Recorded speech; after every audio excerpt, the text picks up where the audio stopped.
इस वीडियो में हम हमारे जीवन में वनों का महत्व, इस कन्हैयालाल माणिकलाल मुंशी जी के निबंध को देखने वाले हैं। इस वीडियो के पहले भाग में कन्हैयालाल माणिकलाल मुंशी जी का परिचय होगा और दूसरे भाग में हमारे जीवन में वनों का महत्व, इस निबंध के आशय को देख लेते हैं। और हाँ, अभी तक जिन्होंने इस चैनल को सब्सक्राइब नहीं किया है तो वे कृपया इस चैनल को सब्सक्राइब करें। आइए शुरुआत करते हैं। सबसे पहले देखते हैं लेखक का परिचय। गुजराती साहित्य के लेखकों में मुंशी जी का स्थान बहुत ही ऊपर है। आप एक प्रतिभा संपन्न उपन्यासकार, नाटककार, कहानीकार, निबंधकार तथा आलोचक रहे हैं। आपकी प्रायः सभी रचनाओं का हिंदी में अनुवाद हुआ है। इसी प्रकार अन्य भारतीय भाषाओं में भी इन रचनाओं का अनुवाद हुआ है। आपकी रचनाओं में जय सोमनाथ, पृथ्वीपुत्र, गुजरात के नाथ, लोमहर्षिणी, भगवान परशुराम आदि विशेष लोकप्रिय रचनाएं हैं। आपने जहां एक और राजनीति में महत्वपूर्ण योगदान किया है, वहां साहित्य सेवा में भी आपका उतना ही महत्वपूर्ण योगदान रहा है। आपने भारतीय संस्कृति के विविधांगी स्वरूप को अपने साहित्य में उद्घाटित किया है और साथ ही साथ लोगों में अपने साहित्य के माध्यम से राष्ट्रीय चेतना को जगाने का भी काम किया है। स्वातंत्र्य संग्राम में आप एक सफल सेनानी रहे तो स्वातंत्रोत्तर काल में एक कुशल प्रशासक भी रहे हैं। आप भारतीय सरकार के खाद्य मंत्री तथा उत्तर प्रदेश के राज्यपाल भी रहे हैं। वन महोत्सव की मूल कल्पना आपने ही दी है और आपने राज्यपाल के कार्यकाल में इसे साकार रूप देने में आपने अथक परिश्रम किए हैं। आइए आप देखते हैं हमारे जीवन में वनों का महत्व, इस निबंध के आशय को। हमारे जीवन में वनों का महत्व एक कन्हैयालाल माणिकलाल मुंशी जी का निबंध वस्तुनिष्ठ निबंध है, जिसमें लेखक ने विविध उदाहरणों से यह स्पष्ट किया है कि वनों एवं वृक्षों का हमारे जीवन में कितना महत्वपूर्ण स्थान है। हमारे पूर्वज वृक्षों का महत्व जानते थे, इसलिए वेदों में वृक्षों एवं वनों का महत्व निरूपित किया गया है और उन्हें देवतातुल्य माना गया है। मनु ने वृक्ष तोड़ने वाले को महान पापी माना है और उसके लिए दंड का विधान किया है। मत्स्य पुराण में यह कहा गया है कि वृक्षारोपण करने वाला अपने 30,000 पितरों का उद्धार करता है। उसी प्रकार अग्नि पुराण वृक्ष पूजा पर जोर देता है। वृक्ष इतने ही उदार होते हैं कि उन पर प्रहार करने वालों को भी वे छाया, फूल तथा फल देते हैं। मुंशी जी का यह मत है कि यदि हम यहाँ तरह तरह के वृक्ष लगाएं तो इस पृथ्वी पर ही हम नंदनवन का निर्माण कर सकते हैं।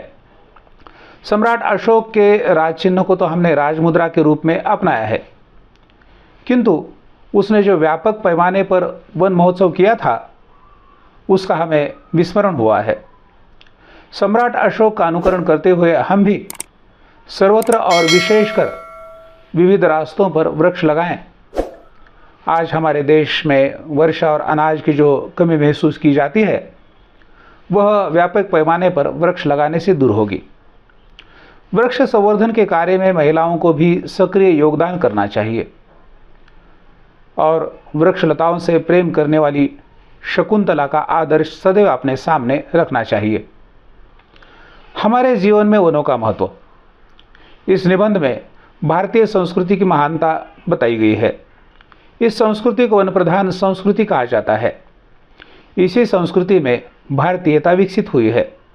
एक समय ऐसा था कि हमारी संस्कृति सर्वांग जीवन को समरस बनाती थी, लेकिन आज परिस्थिति बदल गई है।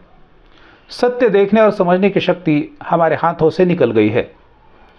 समस्त जीवन को एक रूप में देखने की कला जब तक हम नहीं सीखेंगे, तब तक हम में ना राष्ट्रीय आत्मविश्वास आएगा और न भयंकर परिस्थिति को संभल पाने की शक्ति। प्राचीन भारत में अन्न की कमी नहीं थी। भारत धन और धान्य से समृद्ध था। भारत की संपन्नता क्षीण हो गई है। वृक्ष ही जल है, जल रोटी है और रोटी ही जीवन है। आज हमारे पास पानी संग्रह की पुरानी पद्धति नहीं है। वर्षा अनिश्चित है। तरु महिमा को हम भूल गए हैं। वृक्षों को हम काटने लगे हैं तो दूसरी ओर वृक्षारोपण एक प्रकार का फैशन बन गया है। वृक्षों के प्रति धार्मिक श्रद्धा का तत्व भी हम चबा गए हैं। हमारी संस्कृति वन प्रधान है। ऋग्वेद हमारी सनातन शक्ति का मूल माना जाता है। मनुस्मृति में वृक्ष विच्छेदक को पापी माना गया है, उसके लिए दंड विधान का विधान है। मत्स्य पुराण में भी इसी बात की पुष्टि होती है। वृक्षों को काटना पाप माना जाता है। मत्स्य पुराण में कहा गया है कि जो वृक्षारोपण करता है वह 30,000 पितरों का उद्धार करता है। अग्नि पुराण में भी वृक्ष संवर्धन को आवश्यक माना गया है। ऋषि मुनियों की तरह हमें वृक्षों की पूजा करनी चाहिए। वृक्ष मूलतः द्वेष वर्जित होता है। हम वृक्षारोपण करके इसी धरती को स्वर्ग बना सकते हैं। सम्राट अशोक ने मानवों और पशुओं के लिए वृक्षों के समूह लगा दिए थे। हमारी संस्कृति में जो सुंदरतम और सर्वश्रेष्ठ है उसका उद्भव सरस्वती के तट के वनों में हुआ। नैमिषारण्य के वन में शौनक मुनि ने हमको महाभारत की कथा सुनाई। महाभारत जो भारतीय आत्मशक्ति का स्रोत है, हमारे पूर्वजों की ज्वलंत संस्कृति है जिसका संवर्धन हम नहीं कर रहे हैं। वृक्षारोपण को हम भूल गए हैं। वृक्ष पूजा का हमारे जीवन से महत्व कम हुआ है। हमारी स्त्रियों से शकुंतला की आत्मा चली गई है। शकुंतला जो वृक्षों को पानी दिए बिना जल ग्रहण नहीं करती थी, पार्वती ने देवदारू वृक्ष को पुत्रवत समझकर पानी पिलाया। इसलिए प्रत्येक पुरुष और प्रत्येक स्त्री वृक्षों के महत्व को समझे और उसका पुत्रवत पालन करे। प्राचीन काल में चित्रकला मूर्तिकला में वृक्षों को विशेष स्थान था, आज भी है। हमारे साहित्य को देखें तो वनों और पर्वतों और नदियों, मेघों के गर्जन और बिजली की कड़क, भयानक प्रचंड वायु, प्रभात सुषमा, शीतल झरनों और वृक्षों का वर्णन हमारे साहित्य की विषय वस्तु है। महाभारत में खंड वन का उल्लेख है। रामायण में पंचवटी वन की रमणीयता का चित्रांकित हुआ है। अग्नि पुराण में घर के चारों ओर अलग अलग वृक्ष लगाने की बात कही गई है। पुराण में वृक्ष लगाना पुण्य कर्म माना गया है। भगवान बुद्ध को वट वृक्ष के नीचे ही ज्ञान प्राप्त हुआ था। इस प्रकार बताया जाता है कि हमारी संस्कृति में जो सुंदरतम और श्रेष्ठतम है उसका उद्भव आश्रमों और तपोवनों में हुआ। इस प्रकार प्रस्तुत निबंध में कन्हैयालाल माणिकलाल मुंशी जी ने वनों के महत्व को हमारी भारतीय संस्कृति की धरोहर के रूप में विस्तार से विवेचित किया है। तो मित्रों, यह था कन्हैयालाल माणिकलाल मुंशी जी का निबंध हमारे जीवन में वनों का महत्व। निश्चित रूप से यह निबंध आपकी समझ में आया होगा। अगर आप इस निबंध को विस्तार से पढ़ना चाहते हैं, समझना चाहते हैं, तो मेरे ब्लॉग पर भी जाकर आप इसे पढ़ सकते हैं, लिख कर ले सकते हैं। इस ब्लॉग की लिंक नीचे डिस्क्रिप्शन बॉक्स में दी जा चुकी है।